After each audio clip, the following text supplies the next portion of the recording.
Galvatron returns yet again.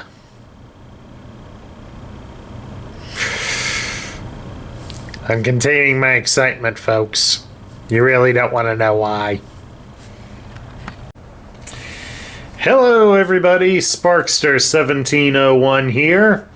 And we're taking a look at what is quite possibly the very last of the core class toys to be released. This is Galvatron from the Energon universe. Of course, in that universe, Megatron had been corrupted by Unicron and would be reformatted into the more powerful and insane Galvatron. Unfortunately, just like with the Armada versions, the Energon version of Galvatron is a simple repaint of the Energon Megatron in core class. And he comes with pretty much the same stuff. This is kind of a lot of the reason why the core class is failing. But then again, it could also be brought about to most of the entire of the toy line due to the fact that Hasbro's cheapness is really getting to the point where it's making it hard, even for a reviewer like me, to get excited over these toys. You know, we've already covered a guy similar to this. We've already transformed him in the exact same way. But why couldn't they have done us a more interesting Galvatron? Like in the Beast Wars 2 from Japan, that Galvatron actually was not an evolved form of Megatron. He was actually the brother of Megatron. So that made for a more interesting and a different dynamic than what we're constantly getting with Hasbro's releases currently. Hopefully they will see the error of their ways and try to give us a more diverse line of toys next year that don't do a lot of repaints. Well, at any rate, let's take a look at Galvatron's accessories. We'll start with his arm weapon. It looks like a miniaturized tank with a sword blade sticking out the back of the turret.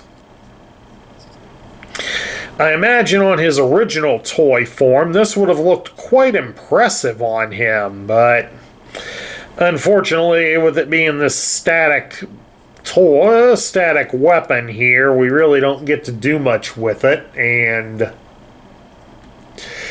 it's kind of disappointing. So I would have loved to have seen what you could do with the full-size one. And then, of course, Galvatron also has, well, he's excited, he just fell over. He has two of these bright yellow guns. As you saw, you could stick them into his shoulders pointing up. Or for more impressive firepower,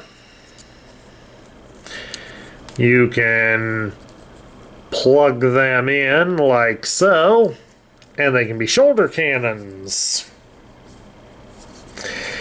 Or if that also isn't to your liking, you can plug them into his hands for a little double targeting action. And the way they do it in the movies, who doesn't love that? At any rate, let's take a look now at Galvatron's articulation. His head can be turned from side to side. It cannot move up and down due to the way it's designed.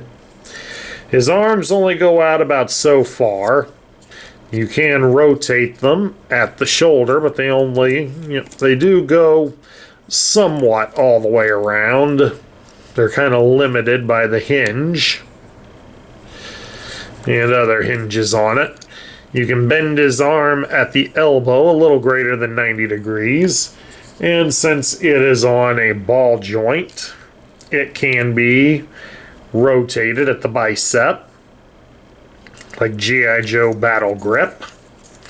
He does not have articulation at his waist. His legs can be spread apart into a full splits. He has a very minuscule thigh cut. He does have a thigh cut. You just got to work it loose. You can raise his leg at the hip 90 degrees, and you can bend him at the knee greater than 90 degrees. Rather decent articulation for a figure of his size. Alright, let's transform Galvatron. We start by taking his head and turning it all the way around. We'll come in here to his back and we'll fold up the cockpit section of his vehicle mode. We'll turn him around to his backside and we will rotate the wing section so it's now the opposite way. Then we'll turn him around again, shift his arms so that his elbows now point backwards. May take a little work, but it certainly is doable. Then his arms should be connected to the shoulders via a couple of small posts. Turn him around to his back again. We'll fold his feet into his legs. And then we will turn his legs so his knees face each other. And then you will fold them outwards to the side and upwards, because this extension on his feet should connect to a slot on his shoulders. Provided you don't move the arms in the process of doing any of this. There we go. And once that's done, we can bring his wings down. And then to gear him up properly, we attach the guns to the shoulders. Yeah. Knocked one of them on the floor. Let's try not to do that anymore. And the tank blade can then be attached via a couple of horizontal tabs onto the top.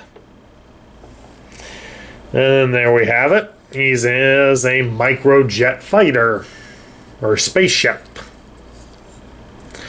Yeah, I'm gonna go with spaceship. Mainly a spaceship's cooler. But getting down to my thoughts, I had high hopes for the core class line, especially with the addition of putting in the cassette figures for Soundwave and Blaster. And also I did like how they did Volcanicus. I'm somewhat ashamed that they've made it into Dino King now, but I would have liked to have seen others have gotten that kind of treatment.